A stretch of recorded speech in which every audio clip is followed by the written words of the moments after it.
ప్రియమైన దేవుడి బిడ్డలారా, ఆధ్యాత్మిక కుటుంబ సభ్యులారా, ఈరోజు మనందరికీ దేవుడి యొక్క అమూల్యమైన సందేశాన్ని బ్రదర్ ఫాతిమా రెడ్డి గారు అందించబోతూ ఉన్నారు. అయితే దేవుడి యొక్క సేవకుడైన ఫాతిమా రెడ్డి అన్నయ్య కోసం కూడా మనం అందరం ప్రార్థించాల్సిన బాధ్యత మనందరిపైన ఉంది. అదేవిధంగా ఆగస్ట్ నెల 24వ తారీఖున మా పారిష్ ప్రీస్ట్ ఎరువా థామస్ గారి యొక్క పుట్టినరోజు. అయితే రీసెంట్గా మా ఫాదర్ గారు మరణించున్నారు.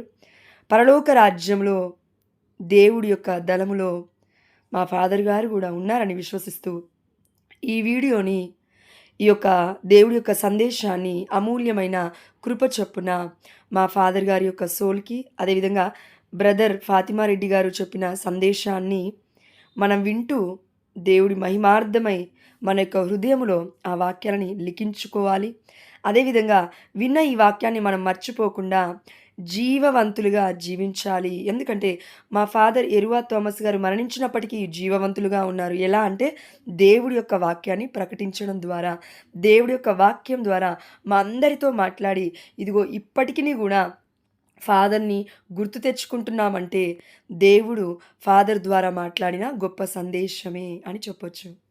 కాబట్టి ఫాతిమా రెడ్డి అన్నయ్య మనకు అందించబోతున్న ఈ గొప్ప దైవ సందేశాన్ని మా ఫాదర్ ఆత్మ కోసం మనమందరం డెడికేట్ చేద్దాం. అయితే ఫాతిమా రెడ్డి అన్నయ్యని మనం అందరం ఆహ్వానిద్దాం.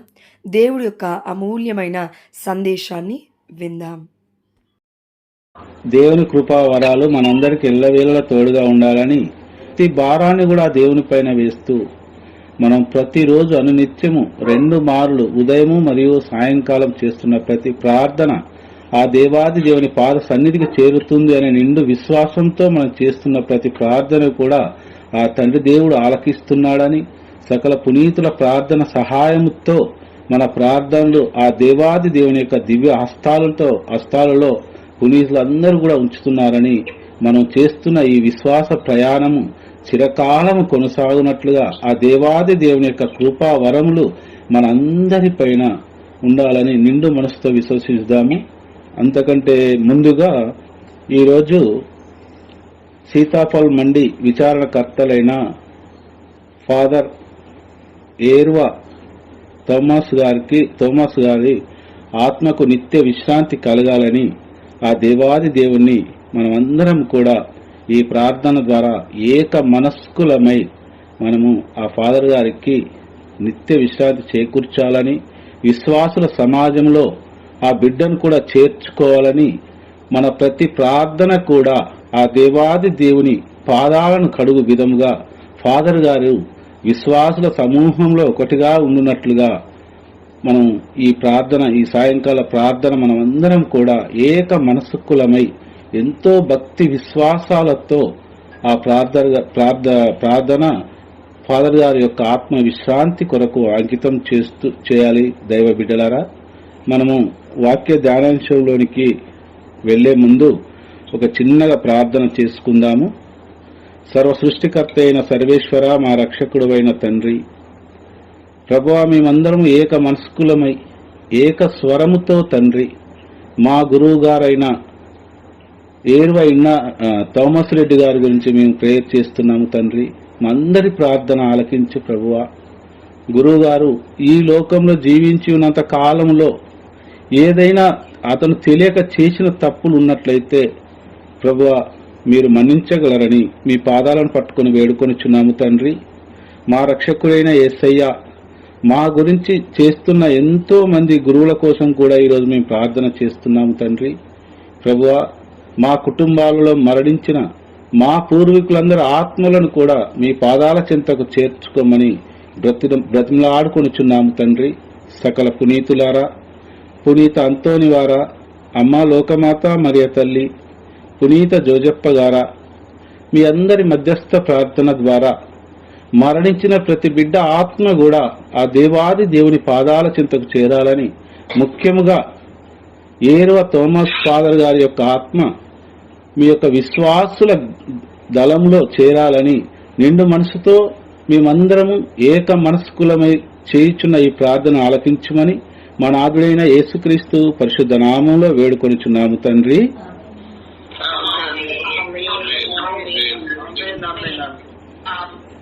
ఆమేన్. ఆమేన్. ప్రియ సహోదరులారా, నేను ఎప్పుడు వాక్యం చెప్పినట్లుగానే మరోపరి చెప్తున్నాను, అన్యదా భావించొద్దమ్మా. ప్రతి ఒక్కరు కూడా బైబిల్ గ్రంథాన్ని తెరవండి, చూడండి, దైవవాక్కును ఆలకించండి. దివ్యాశీస్సులు పొందుటకు నేను కూడా అర్హున్నే ప్రభువా, నీ కరుణగల హస్తాన్ని నాపై ఉంచుము తండ్రి అని ప్రార్థించండి. బైబిల్ గ్రంథాన్ని ప్రతి ఒక్కరు మాత్రం చూడాలమ్మా. చూసి ఆ వాక్యాన్ని మనం ఆవాహనం చేసుకోవాలి, అనగా మన హృదయాంతరంగంలోనికి తీసుకోవాలని మిమ్మల్ని అందరినీ కూడా నేను వేడుకొంచున్నాను తల్లి. ఇకపోతే వాక్య ధ్యానాంశం చూద్దాము. మలాకి గ్రంథము 2వ అధ్యాయము 5-6 వచనాలు చదవండి అమ్మా. ఒకసారి వాక్యాన్ని మనం గమనించినట్లయితే 5వ వచనాన్ని, నా నిబంధనము ద్వారా నేను వారికి జీవమును క్షేమమును ప్రసాదించి తిని, వారు నన్ను గౌరవించుటకు గాను నేను వారికి ఈ భాగ్యములను ఒసగి తిని, ఆ కాలమున వారు నన్ను గౌరవించిరి, నన్ను చూచి భయపడిరి. ఇది స్వయముగా ప్రవక్త అయిన మలాకితో యెహోవా దేవుడు పలుకుచున్న గొప్ప మాటలు దైవ బిడ్డలారా ఇవి. ఎందుకంటే తన సేవకుడు ఎవరైతే తన సేవకుడుగా ఎన్నుకున్నారో వారి గురించి తెలియపరుస్తున్నాడు. నా నిబంధనము ద్వారా నేను వారికి జీవమును క్షేమమును ప్రసాదించి తిని. జీవము అనగా మన భౌతికమైన జీవం కాదు దైవ బిడ్డలారా. జీవం అనగా నీవు మరణించినను జీవిస్తావు ఎల్లకాలము. ఈ రోజు ప్రవక్త అయిన మలాకి గురించి మనము ఈ వాక్యంలో ధ్యానించుకుంటున్నాము అంటే ఆయన ఇప్పటికి కూడా మన మధ్యలో ఆ ప్రవక్త జీవించి ఉన్నాడని అర్థము. దేవాది దేవుడు అదే తెలియపరుస్తున్నాడు. నా నిబంధన ద్వారా వారికి జీవమును క్షేమమును, వారిచ్చే క్షేమం, నేను వారికి క్షేమాన్ని ఇచ్చాను, జీవాన్ని ఇచ్చాను. అది ఎల్లకాలం కూడా మీకు ఇవ్వడం కోసము నేను వారిని ఎన్నుకొన్నాను. ఆనాడు ప్రవక్తలే కావచ్చు, నేడు దైవ సేవకులే కావచ్చు, గురువులే కావచ్చు, ఎవరైనా సరే సువార్తను ప్రకటించు ప్రతి బిడ్డను కూడా ఎవరినైనా సరే నా ఆధ్యాత్మిక జీవితాన్ని వారికి నేను ఇచ్చాను. వారు నా వాక్కులను ప్రకటించుటకు నేను వారిని ఎన్నుకున్నాను. నా సువార్త ద్వారా మీరు ఎప్పుడైతే నా సువార్తను ఆలకిస్తారో, నా ప్రవక్తల ద్వారా కావచ్చు, దైవ సేవకుల ద్వారా కావచ్చు, అప్పుడు కూడా వారితో సమానులుగా మీరు నిత్య జీవము గలవారై ఉంటారు అని ఒక ప్రవక్త ద్వారా ఆనాడు తెలియపరిచినట్లుగా ఈనాడు ఆధ్యాత్మికంగా మనకి మలాకి ప్రవక్త ఒక యెహోవా వాక్కుగా తెలియపరుస్తున్నాడు. దైవ బిడ్డలారా, వారు నన్ను గౌరవించుటకు గాను నేను వారికి ఈ భాగ్యములను నొసగి తిని. ఎవరు గౌరవించాలి? ముందు ప్రవక్తని మనం గౌరవించాలి. ఆ దేవాది దేవుడు ఎన్నుకున్న ప్రవక్త అయిన సేవకుడు కాబట్టి సువార్త వాక్యాలు స్వయముగా ఆ దేవుని యొక్క స్వరాన్ని వినిపించుటకు మన మధ్యకు వచ్చిన ఒక వారధి లాంటి వాడు సేవకుడు. ఆ దేవాది దేవుడు ఎన్నుకున్న ఈ సేవకుని మనం ఎప్పుడైతే గౌరవిస్తామో, ఆ సేవకుని ద్వారా మనకైతే ఏదైతే భాగ్యాలు అనగా మనం ఏదైతే ఆ దేవాది దేవుని ప్రార్థిస్తామో, మన వ్యాధి బాధల గురించి కావచ్చు, ఇంకా వేరే ఇతర ఏ బాధలైనా కావచ్చు, అవన్నీ కూడా నాకు ప్రతిరూపముగా వారధిలా ఉన్న నా సేవకుని ద్వారా నా చింతకు చేరుతూ ఉన్నాయి. కాబట్టి ప్రతి భాగ్యాన్ని ఒసగుటకు నేను నా సేవకుని, మీ కొసగుటకు నా సేవకుని ఎన్నుకొని ఉన్నాను అని మలాకి ప్రవక్త ద్వారా అలనాడు ఇజ్రాయేలు ప్రజలకు తెలిపినట్లుగానే ఈ రాత్రి కాల సమయంలో ఆ దేవాది దేవుని యొక్క స్వరాన్ని ఆలకిస్తున్న మన అందరం కూడా విశ్వసించాలి ప్రియ సహోదరి సహోదరులారా. అంతేకాకుండా ఆ కాలంలో వారు నన్ను గౌరవించిరి, నన్ను చూచి భయపడిరి. ఎప్పుడైతే దైవ సేవకుడికి ఎదుటివారి పొగడ్తలకు, ఈ లోక సంబంధమైన పొగడ్తలకు లొంగి ఎప్పుడైతే దైవ వాక్కును విమర్శిస్తాడో అలాంటి వ్యక్తిని దేవుడు ఒక వ్యక్తిని ఎన్నుకొన్నాడంటే అతని చేయి విడవడు. ఎంతో పాపం చేస్తుంటే గాని చేయి విడవడు. మనం పూర్వ నిబంధనలో చూసినట్లయితే ఇజ్రాయేలు ప్రజలకు మొట్టమొదటి రాజైన సౌలు దేవునికి నచ్చని ఎన్నో హేయమైన కార్యాలు చేయటం ద్వారానే సమూయేలు ప్రవక్త ద్వారా ఎన్నోసార్లు ఆ రాజును హెచ్చరించడం కూడా జరిగింది. అయినా కూడా సౌలుని యెహోవా దేవుడు వదిలిపెట్టలేదు, హెచ్చరికలు చేస్తూనే ఉన్నాడు ప్రవక్తల ద్వారా. అయినా కూడా ఆయన పూర్తిగా అన్య దేవతల యొక్క పాదాల చెంత చేరి యెహోవా దేవుణ్ణి మరిచాడు. కాబట్టి చివరికి తన కత్తి మీద తనే పడి మరణించడం జరిగింది దైవ బిడ్డలారా. ఎందుకంటే ఒక్కసారి తన సేవకుని ఎన్నుకున్నాడంటే ఆ దేవాది దేవుడు జీవితాంతం ఎన్ని కష్టాలు వచ్చినా సరే కాపాడుతూనే ఉంటాడు దైవ బిడ్డలారా. సువార్తను మనం ఎప్పుడైతే సేవకుడు విడిచిపెట్టకుండా ప్రబోధన చేస్తాడో, ప్రకటిస్తాడో జనాలకి, దేవుడు ఆ సువార్తికుని ద్వారా ఆలకిస్తున్న తన బిడ్డలకు అంత హేరాళముగా తన దీవెనలు అందించడానికి సిద్ధంగా ఉన్నాడు దైవ బిడ్డలారా. 6వ వచనం చూద్దాము. వారు ధర్మమునే గాని అధర్మమును బోధింపలేదు. నా ప్రవక్త, ఎన్నుకున్న నా ప్రవక్త, కపట ప్రవక్తల గురించి ఇక్కడ మాట్లాడడం లేదు దైవ బిడ్డలారా. ఆయన స్వయముగా ఎన్నుకున్న తన సేవకుల గురించి మాట్లాడే మాట ఏంటంటే, వారు నా ధర్మమునే గాని అధర్మమును బోధింపలేరు. మనం ఈరోజు అనుకోవచ్చు ఏంటి అంటే, ఫాదర్ ఏర్వా థోమస్ గారు ఈ విధంగానే జీవించి ఉండవచ్చు, కాబట్టి ఆ బిడ్డ ద్వారా ఎన్నో ఆత్మలు రక్షింపబడి ఉండవచ్చు, ఎంతో మందికి జ్ఞానస్నానాల బిడ్డ ఇచ్చి ఉండవచ్చు, ఎంతో మంది ఆ గురువు దగ్గర పాప క్షమాపణ, పాప సంకీర్తనం ద్వారా తీసి ఉండవచ్చు. ఎన్నో విన్నపాలు మన గురించి ఫాదర్ గారు ఆ దేవాది దేవునికి విన్నవించి ఉండవచ్చు. అలాంటి సేవకుల్ని నా సువార్తనే ప్రకటిస్తారు, కానీ అబద్ధమైన అధర్మమైన సువార్తను బోధించరు.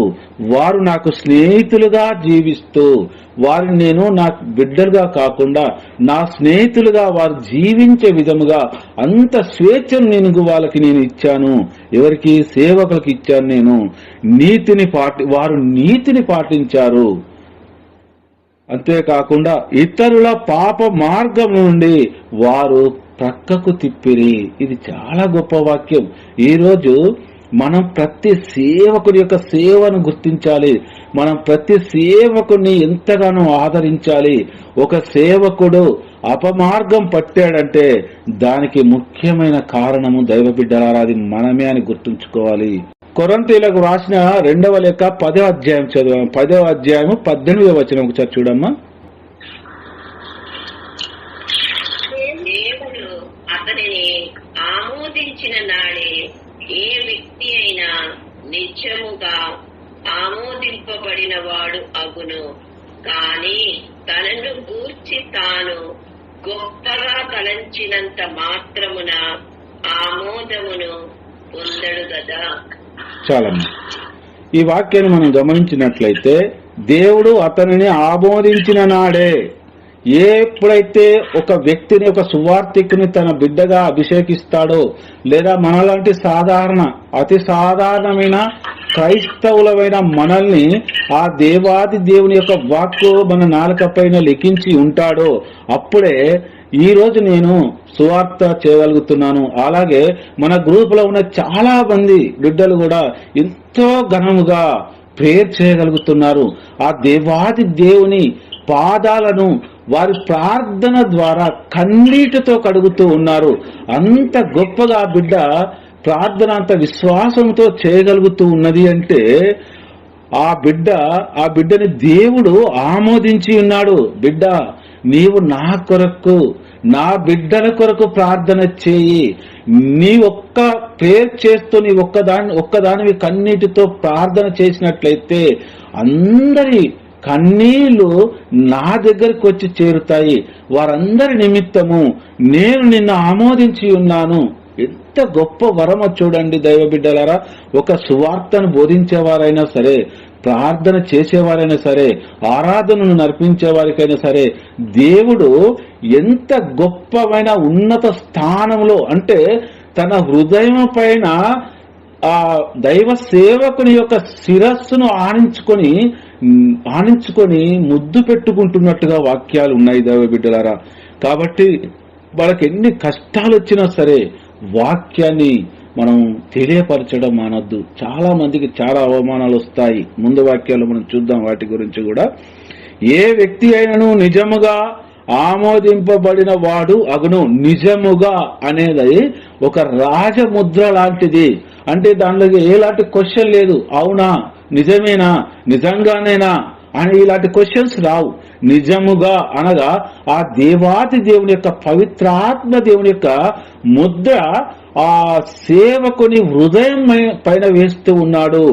నిజముగా అతను ఆమోదింపబడిన వాడు, నా సేవకుడు అని ఒక ముద్ర, పవిత్రాత్మ ముద్ర అతని పైన వేస్తూ ఉన్నాడు. దైవ బిడ్డలారా, తనను గూర్చి తాను గొప్పగా తలంచినంత మాత్రాన ఆమోదము పొందడు కదా. ఇది చాలా మంది దైవ సేవకులు ఈ కింది 2 లైన్లలో విఫలమవుతూ ఉన్నారు. వాళ్ళు విఫలం కావడానికి కూడా క్రైస్తవ ప్రజలమైన మనమే. ఫాదర్ గారు, మీరు ప్రసంగం బాగా చెప్పారు. ఫాదర్ గారు, మీరు ప్రసంగం బాగా చెబుతూ ఉంటే సాక్షాత్తు స్వర్గంలోనే ఉన్నట్టుంది ఫాదర్ గారు. ఇలాంటి మాటలు బయటకు వచ్చినాక మనం చాలా మాట్లాడతాం. ఆ ఫాదర్ని ఒకసారి చూస్తాడు, రెండోసారి చూస్తాడు, అదే విధంగా పదే పదే వింటూ ఉన్నాడనుకో, ఆ ఫాదర్ డైవర్ట్ అయిపోతాడు. ఆ దైవ జ్ఞానంలో కల్లి డైవర్ట్ అయ్యి నన్ను ఎవరు పొగుడుతారా, నేను బాగా ప్రసంగం చెప్తున్నానా, బాగా దివ్య బలి పూజలు సమర్పిస్తున్నానా అని డైవర్ట్ అవుతాడు. ఈ వాక్యాలు అందుకే కింద రాశాడు దైవ బిడ్డలారా. కానీ తనను గూర్చి తాను గొప్పగా తలంచినంత మాత్రాన ఆమోదము పొందడు కదా. ఎవరు ఆమోదం పొందడు?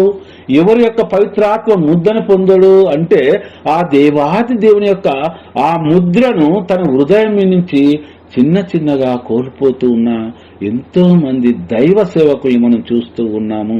ఈ రోజు శాల్వాలు కప్పి దండలేసి సన్మానిస్తే అది గొప్ప సన్మానం అంటూ అని తలంచే దైవ సేవకులు కూడా లేకపోలేరు. దైవ బిడ్డలారా, వారిని జడగొట్టేది ప్రజలే అని గుర్తుంచుకోవాలి. అంటే మనమే అని గుర్తుంచుకోవాలి. దైవ బిడ్డలారా, ఒక గురువుని మనం పొగడడం కాదు, కానీ ఆ గురువు చెప్పే సువార్తను మనం ఎంతవరకు ఆచరిస్తూ ఉన్నాము, ఆ దైవాజ్ఞ ప్రకారము మనం ఎంతవరకు మనం జీవించగలుగుతున్నాము. ఎప్పుడైతే ఆ సేవకుడు చెప్పిన ఆ సువార్తను మనం గమనించినట్లయితే, మన జీవితాన్ని మలుచుకున్నట్లయితే, ఆ గురువుని నిజముగా మనం ఆధ్యాత్మికంగా మనం పొగడడం కాదు దైవ బిడ్డలారా, ఆ దేవాది దేవుడే ఆ సేవకుని పొగుడుతూ ఉంటాడని ఈ వాక్యాల ద్వారా మనం తెలుసుకోవాలి. దైవ బిడ్డలారా, ఈ మాటలు నేను చెబుతూ ఉన్నందుకు దయచేసి మీరు ఏమనుకోవద్దు. ఆ దేవుని ఆజ్ఞ చిత్త ప్రకారమే నేను తెలియపరుస్తున్నాను. ఎందుకంటే నేను స్వయముగా నా చిన్నతనం నుంచి కూడా ఈ పొగడ్తలు మనం గురువులను పొగడడం నేను చూశాను, విన్నాను కూడా దైవ బిడ్డలారా. ఎందుకంటే ఇది ఈ రోజు నుంచి వచ్చింది కాదు. ఈ రోజు నేను ఎవరిని కూడా ఉద్దేశించి మాట్లాడుతున్న మాటలు కూడా కావు దైవ బిడ్డలారా. ప్రతి గ్రామంలో జరిగేవి కూడా ఏ దైవ బిడ్డలారా. కానీ గురువుని మనము ఒక దైవ సమానుడిగా చూడాలి దైవ బిడ్డలారా. ఎప్పుడైతే క్రీస్తు ప్రభుని నువ్వు బాగా చెప్పావు, నువ్వు మంచిగా చెప్పినావు అని అపోస్తులను గాని పునీతులు గాని యేసు ప్రభుని గాని ఎవరన్నా అన్నారా? ఆ రోజుల్లో ఎవ్వరు అల్లే దేవుడిలారా. వారు చెప్పే ప్రతి వాక్కును కూడా వాళ్ళ హృదయాంతరంగంలో నింపుకొని దానికి బద్దులై ఏ విధముగా జీవించాలో ప్రయత్నించారే. కానీ ఒక గురువుని ఎప్పుడు కూడా వారు పొగడ్తల్లో ముంచెత్తలేదు దైవ బిడ్డలారా. ఎందుకంటే ఆ గురువుకి మనం ఇచ్చే గొప్ప బహుమానం ఏంటో తెలుసా? ఆయన చెప్పిన సువార్తను మనం తూచా తప్పకుండా పాటించడమే దైవ బిడ్డలారా. కాబట్టి ఎవరైతే అలాంటి మనస్తత్వం గల వారు ఉన్నట్లయితే గురువుకి మనం సహకరించాలి, సహాయపడాలి. ఒక చిన్న గులాబీ చెట్టుని మన ఇంటి ముందు పెట్టుకొని ఏ విధంగా అయితే మనం జాగ్రత్తగా చూసుకుంటామో, దైవ సేవకుని ప్రతి క్రైస్తవుడు కూడా అలాగే చూడాలి దైవ బిడ్డలారా. ఎందుకంటే దైవ సేవకుడు అనేవాడు ఫలించు పుష్పం లాంటి వాడు, దేవుని యొక్క పుష్పం అనుకొని మనం ఆ విధంగా గురువుని స్వీకరించాలి. కానీ ఎప్పుడైతే మనం పొగడ్తలతోటి అతను వాళ్ళని ముంచెత్తామో, వాళ్ళు కూడా మానవులే కాబట్టి వారికి కూడా మానవ బలహీనత ఉంటదే. కాబట్టి అవునా, నేను ఇంత బాగా సువార్త ప్రకటిస్తారా, నేను ప్రకటించకపోతే ఇంతమంది నన్ను ఎందుకు అంటారు అనేది మానవ బలహీనత. సాతానుడు ఆ గురువుని శోధించడం మొదలవుతుంది దైవ బిడ్డలారా. ఆ గురువుని ఎప్పుడైతే సాతాను శోధిస్తాడో ముఖ్యంగా దానికి మనమే కారణమని దైవ బిడ్డలారా ఈ వాక్యాన్ని బట్టి మనం అర్థం చేసుకోవాలని నేను మీకు తెలియజేస్తున్నాను. గలతీలకు రాసిన లేఖ 2వ అధ్యాయము 5వ వచనం ఒకసారి చూడమ్మా. కాని సువార్త అందరి సత్యమును మీకు భద్రముగా ఉంచుటకు గాను ఒక్క క్షణమైనను మేము వారికి లోబడలేదు. ఇది చాలా మంచి వాక్యం మనందరికీ కూడా. మనందరికంటే కేవలము విశ్వాసులకే కాదు, సువార్తను ప్రకటించే వారికే కాదు, ప్రేయర్ చేసే వాళ్ళకే కాదు, ఆరాధన నడిపే వాళ్ళకే కాదు, ప్రతి క్రైస్తవుడికి కూడా ఎంతో విలువైన వాక్యం ఇది. సువార్త యందలి సత్యమును మీకు భద్రముగా ఉంచుటకు గాను ఒక్క క్షణమైనను మేము వారికి లోబడలేదు. వారంటే ఎవరు? వారిని విమర్శించే వాళ్ళు. ఒక సువార్థికుల్ని విమర్శించే వాళ్ళకి ఒక్క క్షణమైనను మేము లోబడలేదు, క్షణం కూడా లోబడలేదంట దైవ బిడ్డలారా. సువార్త యందలి సత్యమును మీకు భద్రముగా ఉంచుటకు అంటే ఎలాంటి కలుషితం లేని సువార్తను మేము ఆ సువార్తను కాపాడుటకు, ఆ సువార్తను మీకు అందించుటకు, మీలో ఉన్న సువార్తను సైతాను దొంగలించకుండా ఉండుటకు మేము ఒక్క క్షణమైనను మమ్ములను విమర్శించే వారికి మేము లోబడలేదు. అంటే వారిలో సైతాన్ ఉండి, వాళ్ళందరూ మన సహోదరులే, ప్రతి క్రైస్తవ బిడ్డ కూడాను. కానీ వారిలో సైతాను మాట్లాడిస్తూ ఉంది, మనని విమర్శిస్తూ ఉంది. ఇంకా చాలు నీ సువార్త ఎవరు వింటారు, నువ్వు అన్ని ఒక మనిషిని టార్గెట్ చేసి మాట్లాడుతున్నావు, లేదా కట్టుకథలు చెప్తున్నావు, పిట్ట కథలు చెప్తున్నావు, ఈ సువార్త ఎవరికి కావాలి అని ఎవరో దూరం వాళ్ళు మనం విమర్శించారు దేవ బిడ్డలారా. మన సహోదరులు, మన బంధుమిత్రులు, మన దగ్గర వారు, మనకు తెలిసిన వారి ద్వారానే సైతాను వారి ద్వారా మనలోనికి ప్రవేశించడానికి, సువార్థికులోనికి ప్రవేశించడానికి శత విధాల ప్రయత్నం చేస్తూ ఉంది దైవ బిడ్డలారా. అదే మాటను ఇక్కడ గలతీలకు పౌలు గారు తెలియపరుస్తూ ఉన్నాడు దైవ బిడ్డలారా. చూడనమ్మా, యిర్మీయా గ్రంథము 20వ అధ్యాయము 7వ వచనం నుండి 9వ వచనం వరకు చదవండి అమ్మా. యిర్మీయా గ్రంథము 20వ అధ్యాయము 7వ వచనం నుంచి 9వ వచనం వరకు. ప్రభు, నీవు నన్ను చెరచితివి, నేను చెరితిని. నీవు నాకంటే బలవంతుడవై నన్ను వశము చేసుకొంటివి. ఎల్లరూ నన్ను గేలి చేయుచున్నారు, దినమెల్లా నన్ను చూచి నవ్వుచున్నారు. నేను మాట్లాడినప్పుడల్లా దౌర్జన్యమునకును వినాశనమునకును పూనుకొనుచున్నారు అని గొంతెత్తి అరవవలసి వచ్చెను. ప్రభు, నీ సందేశము చెప్పినందుకు జనులు నన్ను నిరంతరము అవమానించి ఎగతాళి చేయుచున్నారు. నేను ప్రభువును జ్ఞప్తి అందుంచుకొనను, అతని పేరు మీదుగా మాటలాడను అని అనుకొంటిని. కాని నీ వాక్కు నా హృదయాంతరంగమున దాగి ఉండి అగ్నివలే మండజొచ్చెను. నేను ఆ వాక్కును లోపల అణచి ఉంచుకొనవలెనని ప్రయత్నము చేసి విసుగు చెంది తిని దానినిక ఆపుకు జాలను. చాలమ్మా, ప్రైజ్ ది లార్డ్ అమ్మా, దేవునికి వందనాలు. యిర్మీయా గ్రంథం 20వ అధ్యాయం 7వ వచనంలో ఈ విధంగా ఎవరైతే మనం శోధిస్తాం సేవకుల్ని, అలా శోధించిన సేవకులు బలహీనులై ఈ లోకం యొక్క వారి యొక్క గుణగణాలను బట్టి ఎదుటి వారితో ఇన్ని మాటలు ఎందుకు పడాలి, ఈ సువార్త ద్వారానే కదా, ఈ దేవుని యొక్క సువార్తను ప్రకటించడం గురించే కదా. నేను ఇంతకుముందు వీరెవ్వరు కూడా నన్ను ద్వేషించిన వారు కాదు, వీళ్ళందరూ కూడా నన్ను పొగిడిన వారే. కానీ ఈ రోజు నేను ద్వేషం పాలవుతున్నానంటే, హేళన పాలవుతున్నానంటే, నవ్వుల పాలు అవుతున్నానంటే నా చేతిలో ఉన్న ఈ బైబిలే కదా కారణము. ఇది లేకపోతే వీళ్ళందరూ కూడా నా సహోదరులే కదా, వీళ్ళందరూ కూడా నన్ను గౌరవించిన వాళ్లే కదా. నేను ఒక సాధారణ క్రైస్తవుడిగా జీవించినప్పుడు నాకు ఇలాంటి బాధలు లేవు. కానీ ఎప్పుడైతే ఆ దేవాది దేవుని యొక్క వాక్కును నేను పట్టుకున్నానో అప్పటి నుంచే నాకు ఈ బాధలు మొదలయ్యాయి అని చాలా మంది కూడా సేవకులు మధ్యలోనే డ్రాప్ అయిపోయిన వాళ్ళు చాలా మంది ఉన్నారు దైవ బిడ్డలారా. అలాంటి వారందరికీ కోసం కూడా ఇప్పుడు వరకు ఈ వాక్యాన్ని ఆలకిస్తూ ఎవరైనా అలాంటి వారు డ్రాప్ అయి ఉన్న వాళ్ళు ఉంటే వాళ్ళొక్కసారి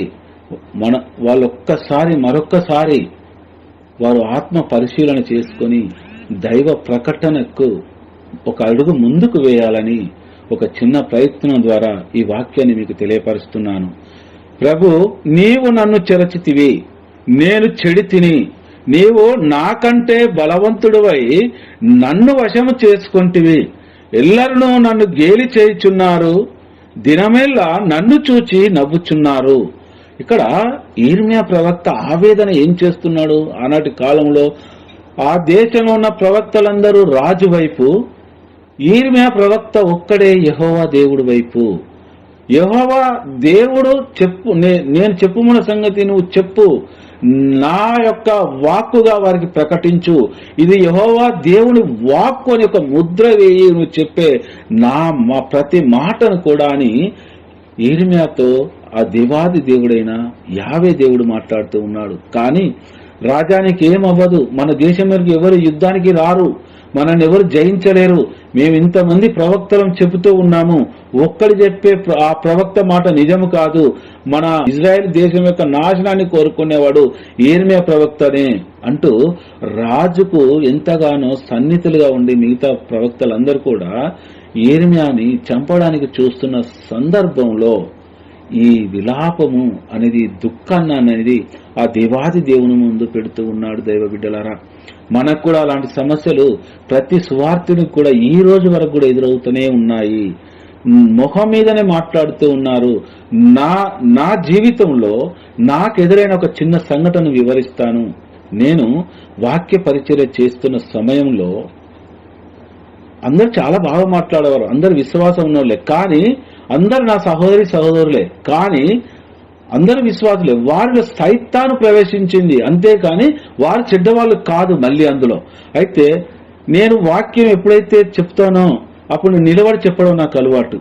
నేను నిలబడి చెప్పినప్పుడు నా చెవుల ద్వారా నేను విన్నాను, ఇంకా లేచిండబ్బా, ఇంకా చెప్తాడు, ఇక గంట సేపు వదిలిపెట్టాడు, సోది సుత్తి అనే ఈ మాటలను నా చెవులారా నేను విన్నా కూడా నేను వాటిని పట్టించుకోలేదు. ప్రభువా, వారు నన్ను అనడం లేదు, వారికి నా మీద ఎలాంటి ద్వేషం లేదు, వాళ్ళందరూ నేనంటే చాలా ప్రేమ వాళ్ళకి, కానీ వారి నోటి గుండా ఆ మాట వచ్చిందంటే వారు చెడ్డవాళ్ళు కాదు, వారిలో సైతాను ప్రేరణ ద్వారా అనగలుగుతున్నారే, కానీ వారిలో నాకు ఎలాంటి దోషం లేదు తండ్రి, కాకపోతే నీ వాక్కును నేను ప్రకటిస్తున్నాను కాబట్టి వారిలో నుండి సైతాన్ని వెళ్ళగొట్టే శక్తి నీకు మాత్రమే ఉంది తండ్రి అని నేను ప్రార్థించానే, కానీ నా సువార్తలను ఎప్పుడూ ఆపలేదు. దైవ బిడ్డలారా, అది విన్న మా కుటుంబ సభ్యులు ఇంటికి వచ్చిన తర్వాత, నీకు ఇంకొకసారి సువార్త చెప్తే మంచిగుండదు, ఇంకోసారి నువ్వు సువార్త అందరూ అసలే చెప్పొద్దు, నువ్వు ఏమైనా చెప్పదలుచుకుంటే నువ్వు చేసుకోదలుచుకుంటే ఇంట్లో ప్రేయర్ చేసుకో, కానీ అందరిలో మాత్రం నువ్వు దేవుని వాక్యాన్ని చెప్పొద్దు, అందరు ఎట్లా కూర్చొని ఆలకిస్తున్నారో నువ్వు అదే విధంగా కూర్చొని ఆలకించు అని చిన్న సైజు పెద్ద గొడవనే జరిగింది మా కుటుంబంలో ఒకసారి. దైవ బిడ్డలారా, అయినా కూడా వారు నన్ను కాదు కదా అనేది, ఆ దేవాది దేవుని నామాన్నే కదా అవమానిస్తుంది.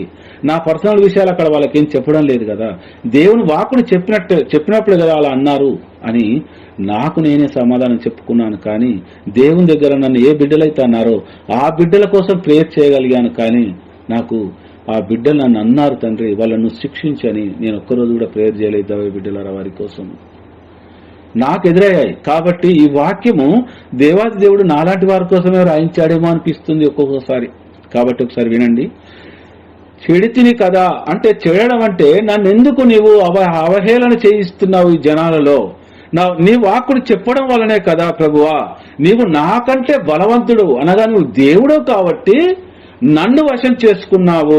అంటే వశం చేసుకోవడం అనగా నన్ను సేవకునిగా ఎన్నుకున్నావు, నీ ప్రవక్తగా ఎన్నుకున్నావు, కానీ నీ ప్రవక్తగా నన్ను ఎన్నుకున్నందుకు నాకు అన్ని అవమానాలు ఎదురవుతున్నాయి అని ఆవేదనతో దుఃఖముతో దేవుని ప్రశ్నిస్తున్నాడు యిర్మీయా ప్రవక్త. దైవ బిడ్డలారా, 8వ వచనం చూడమ్మా. నేను మాట్లాడినప్పుడెల్లా దౌర్జన్యమునకును వినాశనమునకును పూనుకొనుచున్నారు. ఎప్పుడైతే నా నోటిలోకెళ్ళి యెహోవా వాక్కు ఇదని నేను వెలువరుస్తున్న సమయంలో వాళ్ళు ప్రభువా నా మీదకి దాడికి దిగుతూ ఉన్నారు, దౌర్జన్యానికి దిగుతున్నారు, నా వినాశనాన్ని కోరుకుంటూ ఉన్నారు, నేనేం చేయాలి అని దేవుని సన్నిధిలో ఏడుస్తూ మొరపెట్టుకుంటూ ఉన్నాడు యిర్మీయా ప్రవక్త. అని గొంతెత్తి అరవవలసి వచ్చెను, ప్రభు నాకొచ్చిన కష్టం కాదిది, నీ ద్వారా నాకు వస్తున్న కష్టం కాబట్టి నాకు గొంతెత్తి అరవాల్సి వస్తుంది. ఇప్పుడు నా బాధల కోసం కాదు, నా వ్యాధుల కోసం కాదు, నా ఇబ్బందుల కోసం కాదు. ఎందుకోసం అంటే నీ వాక్కును ప్రకటించడం ద్వారానే నేను గొంతెత్తి అరవవలసి వస్తుంది యెహోవా దేవా అని అరుస్తూ ఉన్నాడు గొంతెత్తి. నీ సందేశమును చెప్పినందుకు గాను జనులు నన్ను నిరంతరము అవమానించి ఎగతాళి చేయించున్నారు. ఇది నేటికి కూడా ఈ గ్రూపులో ఉన్న దైవ బిడ్డలు, వాక్యాన్ని చెప్పేవాళ్ళు ఉన్నారు, ప్రేయర్ చేసేవాళ్ళు ఉన్నారు, ఆరాధన నడిపేవాళ్ళు ఉన్నారు, వాళ్ళందరి జీవితాలలో కూడా ఎదురై ఉండవచ్చని నేను ఖచ్చితంగా చెప్పగలను దైవ బిడ్డలారా. ఎందుకంటే ఎవరైతే వాక్యాన్ని, దేవుని వాక్యాన్ని తెలియపరుస్తారో వారికి ఉన్నని సైతాను శోధనలు మరెవ్వరికి కూడా ఉండవు దైవ బిడ్డలారా. ఎందుకంటే నేను ఖచ్చితంగా చెప్పగలను, ఆలకిస్తున్న మీ అందరికీ కూడా ఇలాంటి సందర్భాలు మీకు ఎదురై ఉండవచ్చని నేను అనుకుంటున్నాను దైవ బిడ్డలారా. 9వ వచనం చూద్దాం ఒకసారి. నేను ప్రభువును జ్ఞప్తి అందించుకొనను, ఆయన పేరు మీదుగా మాట్లాడను అని అనుకొంటిని, కాని నీ వాక్కు నా హృదయంలో అగ్నివలే మండుచు నా ఎముకలలోనే మూయబడి ఉన్నట్లు ఉన్నది. నేను ఆ వాక్కును లోపల అణచి ఉంచుకొనవలనని ప్రయత్నము చేసి విసుగు చెంది తిని దానినిక ఆపుకోలేకపోవచ్చున్నాను ప్రభువా. చూడండి, ఎంత ప్రశ్నించినా దేవాది దేవుణ్ణి అతనిలో ఉన్న దైవ వాక్కు అనే అగ్ని మండుచూ ఉన్నదంట, దివిటి వలె మండుచూ ఉన్నదట. ప్రభువా, నేను అనుకున్నాను, నేను సువార్తను మానుకోవాలనుకున్నాను, నేను సువార్త చేయకూడదు అని అనుకున్నాను, అయినా నీ పేరు మీదుగా నేను అస్సలు మాట్లాడకూడదు అనుకున్నాను, కానీ నీ వాక్కు నా హృదయములో అగ్ని వలె దహిస్తూ ఉంది నా హృదయాన్ని, నా వాక్కుని తెలియపరచు అని, అగ్ని వలె నా హృదయం కాలుతూ ఉంది ప్రభువా అని యెహోవా దేవునికి విన్నవించుకుంటూ ఉన్నాడు దైవ బిడ్డలారా యిర్మీయా ప్రవక్త. అంతేకాకుండా నా ఎముకలలోనే మూయబడినట్లు, మన ఎముకలలో ఏముంటదండి, మూలుగు అనేది ఒకటి మన ఎముక లోపల భాగంలో ఉంటది కదా, ఆ మూలుగులో ఎముకలలో మూయబడినట్లుగా, అంటే నా శరీరం యొక్క రక్తము కావచ్చు, నా ఎముకలలో కావచ్చు, సర్వము కూడా నీ వాక్యే ఉన్నది ప్రభువా. నేను ఆ వాక్కును నా లోపల ఇక నేను యెహోవా వాక్కును ప్రకటించను అని లోపల అణిచి ఉంచుకొనవలనని నేను ఎంతగానో ప్రయత్నించాను, కానీ నా వల్ల కావడం లేదు. ఆ ప్రయత్నం చేసి విసుగు చెంది తిని దానినిక ఆపుకోజాలకపోవచ్చున్నాను. ఇది ఈరోజు నిజమైన సువార్తను ప్రకటించు ప్రతి సువార్తికునికి కూడా ఎదురయ్యే సమస్యే. ఆ సువార్తికుడు కూడా యిర్మీయా ప్రవక్తలాగే ఆ దేవాది దేవుని సన్నిధిలో ఒంటరిగా ఉండి కన్నీటితో ప్రార్థన చేసే సువార్తికులు ఎంతో మంది కూడా ఉండవచ్చు దైవ బిడ్డలారా. ప్రియ సహోదరి సహోదరులారా, ఇప్పుడు సమయము 9 కావస్తుంది. కాబట్టి ఆ దేవాది దేవుని యొక్క కృపా వరాలు మనందరిపైన హేరాళముగా ఉండాలని, ఈ వాక్యాన్ని ఆలకించిన మిమ్ములను, ఈ వాక్యాన్ని ప్రకటించిన నన్ను కూడా ఆ దేవాది దేవుడు అనునిత్యము ప్రతిరోజు కూడా సైతాను శోధన నుండి మనందరినీ కూడా విముక్తులు చేయాలని ఆ దేవాది దేవుని యొక్క పాదాలను పట్టుకొని వేడుకొనిచున్నాను. ఆమేన్.